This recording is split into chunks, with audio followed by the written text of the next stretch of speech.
très souvent, en tout cas dans l'école où j'ai été, on demande aux sophrologues, pour avoir leur diplôme, de faire ce qu'on appelle une étude de projet. Très mal vu pour beaucoup de sophrologues. Il y a l'idée d'étudier sa concurrence, le marché, donc la Ouais. concurrence, les futurs clients, etc. Et aussi de mettre en place, justement, de faire un bilan prévisionnel, donc ouais, mettre par écrit. Voilà, justement, créer ces offres et mettre par écrit les tarifs, etc. Et aussi les actions de communication. C'est ce qu'on demande, en tout cas dans l'école où j'ai été formée. Mhm. Et ça, il y a plein de monde qui, oh, voilà, c'est chiant, machin. Mais non, c'est les bases.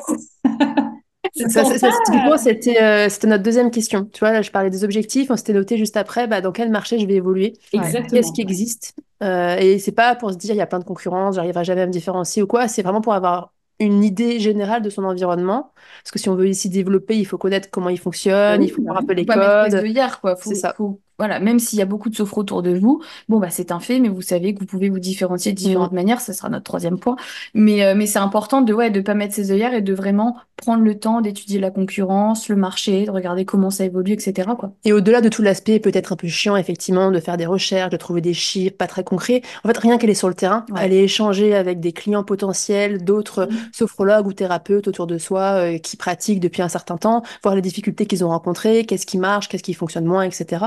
Rien que ça peut déjà aider ensuite à prendre des décisions et à voir ce qui pourrait fonctionner pour soi, est-ce qu'on a Ça, envie de faire ou pas, quoi. c'est voir, voilà, je m'installe sur un marché, il y a déjà des sophrologues dedans. C'est le cas pour la plupart des communes françaises, je C'est crois. partout maintenant, ouais. Voilà, il y a déjà des gens qui sont arrivés. Je vais analyser un peu. C'est un peu, on avait utilisé ce terme-là il y a quelques vidéos en arrière, c'est le mot stratégie. Ouais. Stratégie, c'est pas un truc froid et méchant et voilà, c'est normal. Je vais pas avancer n'importe comment. Il y a déjà un marché qui existe. Je vais juste analyser un petit peu.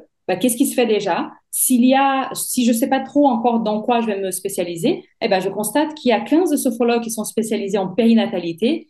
Peut-être que je vais aller chercher autre chose, par exemple. Hein, on n'est pas obligé, mais donc prendre des décisions sans être complètement perdu, sans Bah faire ouais, Ouais, c'est c'est ça. ça. non, ça me semble la base. Parce que tu disais, c'est chiant de faire enfin, que certains sophrologues peuvent dire c'est chiant de faire l'étude de marché, mais pire que ça, c'est-à-dire qu'il y en a plein qui trouvent que c'est inutile. Ouais. Que ça soit chiant, soit, mais il y en a plein qui voient pas l'utilité. Et ça, s'il y a un message qu'on doit comprendre dans cette vidéo, enfin, il y en a plein, mais c'est l'utilité de ne pas avancer à l'aveuglette. C'est ça, ouais, tout à fait. Ouais. Et ça permet notamment, quand on fait une étude de marché, comme dit Laure, quand on va voir d'autres sophrologues, on se rend compte de comment notre marché évolue aussi, etc., qu'il y a autour de nous, ça permet après de trouver des axes de différenciation. De se dire Exactement. tout simplement, bon, ok, le marché, il est comme ça, comment moi je peux un peu sortir du lot, comment je peux faire les choses différemment. Mhm. Et ça, c'est une grosse, grosse question qui est pas simple, à Oui, laquelle c'est souvent compliqué. Nous, ça fait c'est vraiment le cœur de notre coaching fondation, c'est la différenciation, le positionnement. Donc, c'est comment je fais un peu autrement. Et ça peut se faire via différentes façons, via, par exemple, comme tu l'as dit, moi, est-ce que je me spécialise en périnatalité? Est-ce que je choisis un autre sujet? Les acouphènes ou plutôt une cible, les personnes âgées, ouais. Mhm. les femmes enceintes, enfin voilà. Mais ça peut se faire aussi d'autres manières qui Mhm. fonctionnent aussi tout aussi bien. Notamment, moi j'ai en tête plusieurs profils de sophrologues qui communiquent un petit peu différemment, Mhm. avec beaucoup d'humour, en fait ça peut Mhm. aussi se dégager via l'approche. Ouais. C'est-à-dire quand en tant que client, typiquement moi j'ai envie d'aller voir une sophrologue, moi je suis quelqu'un de plutôt dynamique, qui a besoin d'être boosté, etc. Je vais peut-être avoir le choix entre une sophrologue qui est très enveloppante, très bienveillante, très douce, et une autre Mhm. sophro où je vois dans sa communication, elle utilise beaucoup d'humour, elle est hyper dynamique, etc. Ça, c'est l'approche. Et ça peut vous différencier aussi, et c'est Mhm. votre personnalité. Mhm. Mais ça, c'est aussi un moyen de se différencier. Donc ça peut être chouette aussi de penser à toutes ces petites choses-là, quoi. Mais en tout cas, juste pour revenir sur l'étude de marché, dans cette idée d'inutilité, moi au contraire, je trouve que peu importe quand on la fait, parce que comme tu le disais, on peut la faire à différents moments, et en fait, moi je vous conseillerais de la faire tout au long de l'activité. Nous, on fait Ouais. constamment, alors bien sûr, pas de façon aussi approfondie, mais on reste attentif aux tendances du marché, à ce que font les Mhm. autres, à ce qui semble fonctionner, à ce qui semble ne plus fonctionner, parce que le marché évolue beaucoup. Ouais. Et dans ce sens, pour moi, c'est toujours enrichissant pour construire ensuite l'activité que vous voulez construire, en fait, parce que ça va vous donner des idées potentiellement, ça va vous ouvrir un petit peu les horizons. Donc je trouve que Mhm. c'est, au contraire, je trouve que c'est quasiment une habitude apprendre tout au long de l'activité, encore une fois, sans avoir besoin de faire l'étude de marché comme on peut parfois l'avoir avec tous les sites hyper statistiques, mais juste de Mhm. se dire bah, régulièrement, je regarde ce qui se passe en France, je regarde ce qui peut se passer ailleurs, parce qu'il y a aussi Mhm. beaucoup d'inspirations qui peuvent venir d'ailleurs, Mhm. dans d'autres pays où parfois ils sont plus Ouais. avancés, où ils font des choses différentes. Mhm. Je regarde ce que font les concurrents, que j'ai déjà regardé peut-être il y a 2 ans, mais peut-être comment ils ont Et des évolué. nouveaux, il y a, ouais. Et pour moi, ça fait partie du premier point, en fait, enfin, de rester attentif comme ça, ça fait partie du travail du chef d'entreprise qui Mhm. doit rester, faire en sorte de rester à jour sur son marché et de faire en sorte que ça continue de tourner, en fait. Sans Pérenniser passer ça. des heures à regarder les Oui. concurrents et à déprimer parce qu'il y a trop de monde, c'est pas l'objectif. Si Mhm. vous sentez que c'est trop nocif, bah vous vous dites, bon, une fois par mois, je regarde un petit peu, mais vous n'êtes pas obligé de les suivre sur les réseaux et de vous Mhm. déprimer, tout Mhm. ça. Mais c'est vrai que c'est bien de rester un Mhm. peu au courant et ça permet aussi, encore une fois, de voir comment vous pouvez vous différencier quoi, sur le marché. Mhm.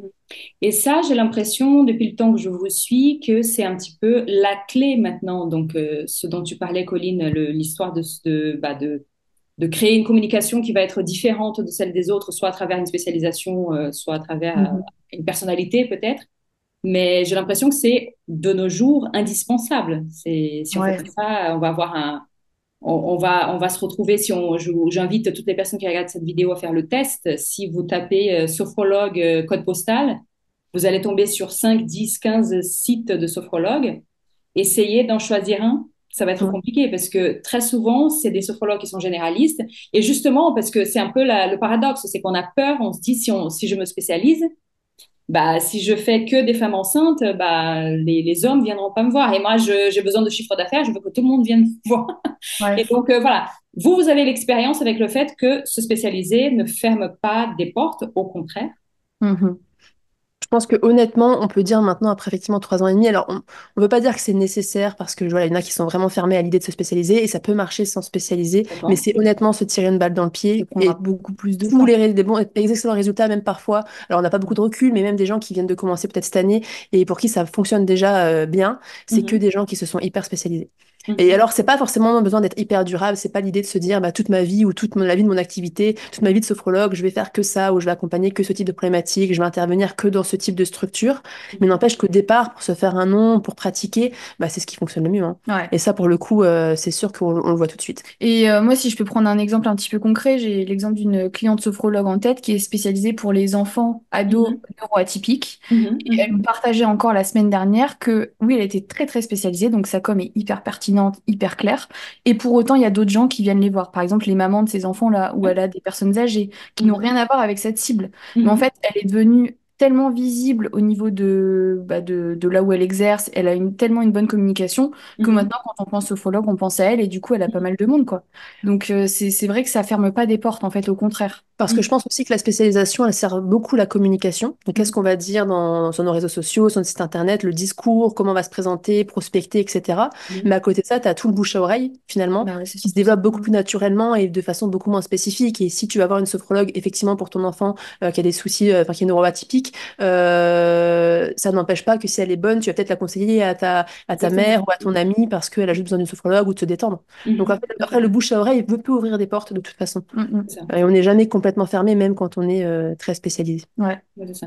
Et puis le client qui est à la recherche de sophrologue, il va beaucoup plus tiquer sur Oui. quelqu'un qui fait voilà, cette communication me parle, tandis que bah, les autres, ça parle un peu de tout et je vais pas, ça va. C'est une simple question, je pense, d'attirer l'attention C'est du ça. Exactement. public. Voilà, c'est aussi simple que ça. Je crois que c'est Colline tout à l'heure, tu as parlé rapidement de la question des offres aussi, parce que ça, Ouais. je trouve que c'est un point, enfin, on a parlé quand on a évoqué l'histoire de l'étude de marché. Très souvent, quand on est sophrologue, on fait, bah, grosso modo, des séances individuelles et des séances de groupe. Mhm. Oui, Et on ne oui, c'est voit ça. pas tout le monde. Il y a encore beaucoup de sophrologues qui ont pas mal de préjugés, et je respecte, il n'y a pas de problème avec ça, mais préjugés ou qui sont vraiment fermés à l'idée de faire des séances en visio. Mhm. Et du coup, je trouve que ça aussi, il y a plein d'autres possibilités. Enfin, dans les sophrologues que vous accompagnez et qui vivent de leur métier, je suppose que il y en a aucun qui fait uniquement séance de groupe, séance individuelle. À mon avis, ils doivent avoir des offres assez diverses et variées. Ouais. Ouais, c'est vrai que l'offre, c'est important. Et ça, je sais aussi que c'est pas facile au début de se dire, mais encore une fois, on revient toujours sur le point de pas avancer à l'aveuglette, hein. C'est de Mhm. se dire, OK, j'ai envie de faire des séances individuelles, mais est-ce que potentiellement dans 2 ans, j'ai plein de gens qui viennent me voir. Est-ce que ça va être viable à terme de faire que des séances individuelles? Combien de clients je peux prendre par jour, par exemple? Mhm, Si mhm, max c'est 4 clients, bon, bah, je calcule, ok, combien je fais payer la séance, etc. Sur un mois, combien je gagne? Après, je retire toutes les cotisations, l'URSSAF, enfin, voilà, tout ça. Est-ce que c'est possible? Souvent, on se rend compte qu'on va se fatiguer parce que déjà faire que de l'individuel, bah, c'est quand même assez fatigant. C'est des métiers qui sont quand même assez Mhm. énergivores. Et puis surtout, on peut aussi se dire, bah, est-ce que je peux pas imaginer quelque chose d'un petit peu différent aussi pour varier mon quotidien? Nous, je mhm, sais que quand on fait des ateliers de groupe, bah, on adore, c'est une énergie qui est un petit peu différente. Là, mhm, moi, je suis intervenue dans une école de naturopathie, bah, c'est encore une autre posture. Donc, ça, mhm, personnellement, ça apporte aussi pas mal de choses mhm. qui sont assez chouettes. Donc, ouais, la diversification, pardon, de l'offre, c'est aussi une question à se poser au début, à long terme aussi. Vers Qu'est-ce que quoi je vais j'ai envie faire? d'aller? Parce que tu as Ouais. certaines offres qui vont être beaucoup plus longues à créer en quelque sorte. En tout Mhm. cas, tu vas pas diriger ton énergie de la même façon si tu te dis, bah tiens, j'ai envie d'avoir une partie de mon accompagnement qui est digital, alors en visio ou Mhm. parfois des programmes en Ouais, autonomie, en ligne, etc. ouais. Ou alors non, j'ai envie de faire de l'entreprise, des conférences, d'intervenir. Tu vas pas Mhm. du tout chercher les mêmes personnes, te Exactement. présenter de la même façon non plus. Donc c'est pour ça qu'effectivement, c'est une question à se poser dès le départ. Et derrière ça, tu l'as un petit peu dit, Colline, il y a forcément aussi le côté, encore une fois, financier par rapport aux Mhm. besoins financiers bah, qu'on a évoqués au départ. Est-ce que faire que de la consultation individuelle, clairement, c'est réaliste pour Ouais. moi par rapport à mes objectifs de vie, par rapport à mes objectifs, parce que de combien j'ai besoin d'argent pour vivre, etc. Et parfois, pour certaines personnes, ça l'est pas. Et donc là, on est obligé, ou en tout cas, ça l'est, mais ça va être beaucoup de souffrance et beaucoup de travail. Donc parfois, on est même obligé pour réussir à atteindre nos objectifs de diversifier, que ce soit en faisant du groupe, que ce soit en faisant de l'entreprise, que ce soit parfois même en changeant un petit peu de cible. Donc c'est pour ça que toutes ces questions, en fait, elles s'imbriquent finalement pour définir un peu une direction générale. Et ça revient un peu à ce qu'on disait tout à l'heure, de ne pas se laisser porter par, bon, ok, je crée un site internet et je suis là et dit, voilà, venez me voir. C'est Mhm. non, je décide que, ok, je veux faire de l'individuel, je sais pas, le lundi et le mardi. J'ai aussi envie d'aller vers l'école, vers l'entreprise, vers les hôpitaux, ou, voilà, selon chacun. Mais c'est aussi, c'est avoir une décision stratégique et décider, réfléchir de, voilà, comment je veux vivre ma vie, combien je veux gagner. Ça, voilà, finalement, tout ça, ça se C'est ça. rejoint. Ouais, c'est ça, c'est l'aspect stratégique, que ce soit, bon, pour résumer un petit peu, quels Mhm, sont mes objectifs à court ou long terme, mon offre, avec qui j'ai envie de travailler, donc ça c'est plutôt la cible, hein, on appelle ça en mhm, marketing, mhm. et puis comment je me différencie.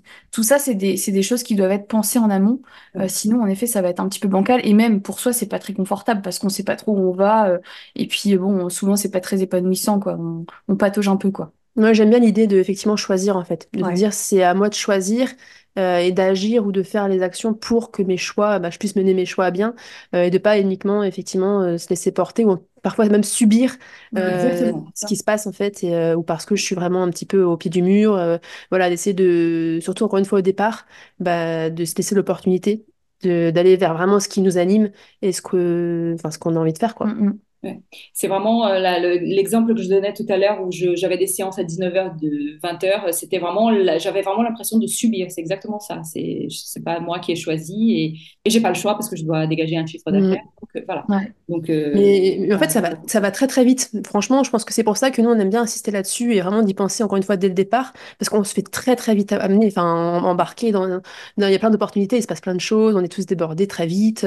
Et en fait, voilà, savoir dire non, savoir aussi voir ce qui est dans notre sens ou ce qui va nous détourner de notre objectif Mhm. principal, c'est hyper important, même nous, dans notre activité. Donc, c'est pas de la sophrologie, c'est de la communication, mais on a au départ accepté des clients qu'on refuse aujourd'hui parce que bah Mhm. effectivement, en fait, si on se laisse très vite embarquer, on se retrouve très vite dans des situations où pourquoi je suis là, quoi. En fait, j'ai pas envie d'être là et le plus souvent, ça n'en vaut même pas la peine. Exactement. Même les décisions qu'on peut prendre parfois un peu au pied du mur, j'ai vraiment besoin d'un contrat ce mois-ci, etc. On En fait, regrette, hein. souvent, on regrette. Donc, d'avoir conscience de tout ça et de savoir bah, ce qui est aligné avec ceux dont on a envie, je pense que c'est effectivement essentiel. Tout à fait. Et donc ça, effectivement, si il y a des personnes qui nous regardent et qui ont envie de parler de tout ça avec vous, donc il y a le coaching fondation pour ça. Ouais, Il y avait aussi, est-ce qu'on a fait le tour du je pense. Oui. deuxième Ouais. point, donc ne pas avancer à l'aveuglette. Il y a un troisième point aussi que j'aime beaucoup et qu'on a déjà vaguement abordé dans ce deuxième point qui est bah, assumer sa différence. C'est ça, ah ouais. Quand on parlait de différenciation tout à l'heure, on en a en effet un petit peu déjà parlé. Et ça, on sait que c'est pas facile. Mhm, Parce que souvent, bah déjà, on se lance, enfin, faut se le dire quand même, souvent, bah, nous, 99,9% de nos clients sont des personnes qui sont en reconversion, donc qui ont été salariées, qui n'ont pas eu à communiquer sur leur personne, etc. Mhm. Là, on est quand même en tant qu'entrepreneur dans une posture un peu différente où, alors j'aime pas trop se dire se vendre, parce qu'on se vend pas soi, on vend ses services. Ouais. Il y a quand même ce côté-là où vous allez devoir quand même vous montrer un petit peu et parler de vous, de votre approche, de comment vous travaillez, etc. Et ça, c'est pas simple de pas être lisse et de pas se dire, bon, bah, je vois un peu comment communiquent les 15 sophrologues autour de moi. Je vais rester un peu dans le même chemin parce que c'est comme ça qu'ils font, c'est comme ça qu'il faut faire et j'ai pas trop envie de faire de vagues et puis je vais Mhm. rester, j'ai pas envie de trop me montrer. Il y a souvent cette peur-là en fait, hein, de pas oser assumer sa personnalité, c'est j'ai pas trop, j'ai pas envie qu'on me remarque. Et ça, c'est un petit peu dommage parce que bah, déjà à terme, c'est lassant.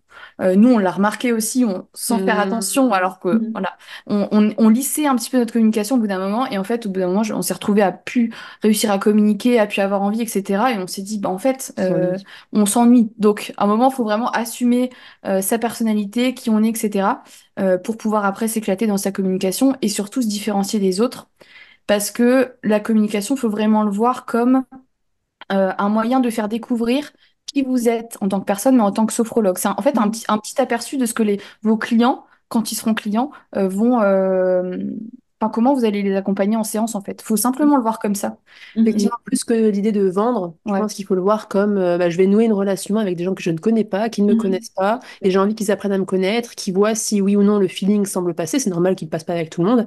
Mhm. Est-ce que bah, mon énergie leur plaît, et etc. Et pour qu'ils sachent tout ça, bah, il faut communiquer et il faut Mhm. leur montrer ou en tout cas leur dire, que ce soit bah, par du texte sur les réseaux, que ce soit par des images, par des vidéos. Il y a effectivement ce côté, se mettre un minimum en avant parce que je pense que c'est encore plus important dans un métier humain comme la sophrologie. Quand Mhm. on achète un produit, une paire de chaussures, bon, la marque finalement qui est derrière la marque, on s'en fiche un petit Ou peu. le vendeur, on s'en fout. Si le Effectivement. vendeur est pas agréable, la paire de chaussures, elle Ouais. vous plaît, vous l'achetez quand même. Mhm. Mhm. Mais quand on Déjà, va dans une séance en séance de sophrologie, bah, la voix de la personne, quand même les valeurs, hein, parce que ça se transmet forcément dans les discussions, dans les échanges, bah, tout ça c'est hyper important.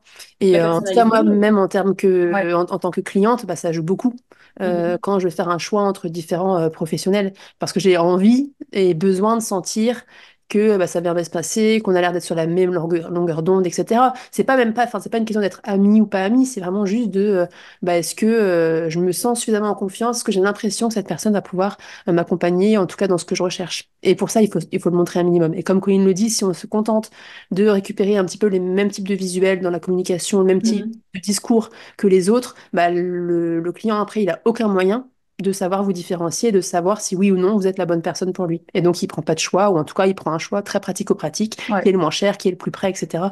Et on ne veut pas Mhm. être choisi pour ça, quoi. Et quand on a un bon positionnement, je rebondis Ça va là-dessus, beaucoup plus vite. ça va beaucoup plus vite et surtout les gens ils sont prêts à faire de la route pour venir vous voir vous. Exactement. Ouais. Payer Donc plus ça, cher c'est payer aussi. plus Donc, cher aussi.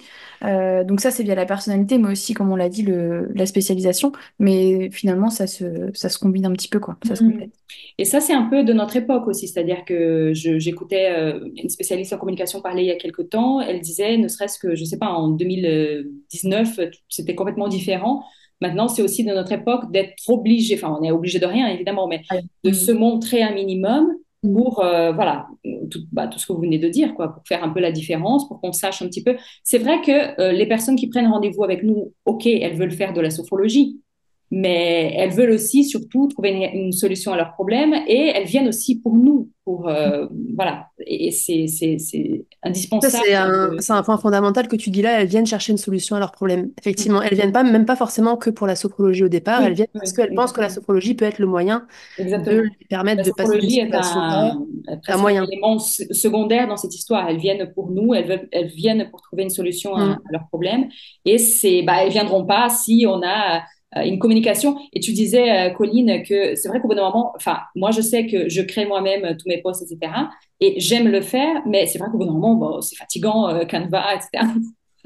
Prendre du temps, c'est hyper Et c'est vrai chronophage. que si bah, tout ce qu'on fait, c'est des citations du Dalai Lama, bon, au bout d'un moment, bon, on l'aime Ouais. bien, mais bon, au bout d'un moment, c'est pas nous. Et puis, on va passer 15 000 citations. C'est pas, Pas trop même, d'intérêt. je pense en termes d'algorithme, c'est pas non plus ce que l'algorithme préfère. Ouais. Hein. Euh, Puis il y a un peu effectivement le côté prendre un minimum de plaisir et s'amuser exactement. un minimum et parler des choses enfin, qu'on aime, etc. Sinon, comme tu Être le dis, authentique, quoi. tu t'ennuies à mourir. Et c'est aussi pour ça que tu tiens pas la distance et que tu abandonnes en fait très vite ou que tu dis ça sert à rien. Oui, c'est ça, parce que du coup, tu n'auras pas de résultat avec ça, ou très peu, ou ça va être très compliqué. Et puis, on rentre dans le cercle dont on parlait avant, quoi. On n'a pas de résultat, on va lâcher au bout de quelques mois en disant, bon, de toute façon, personne ne vit de ce métier. Exactement. On m'a menti. On me l'a- Non, on m'avait dit la vérité, parce qu'en général, Ouais, Justement, c'est ouais, surtout c'est vrai ça, que ouais, c'est clair. malheureusement. Ouais.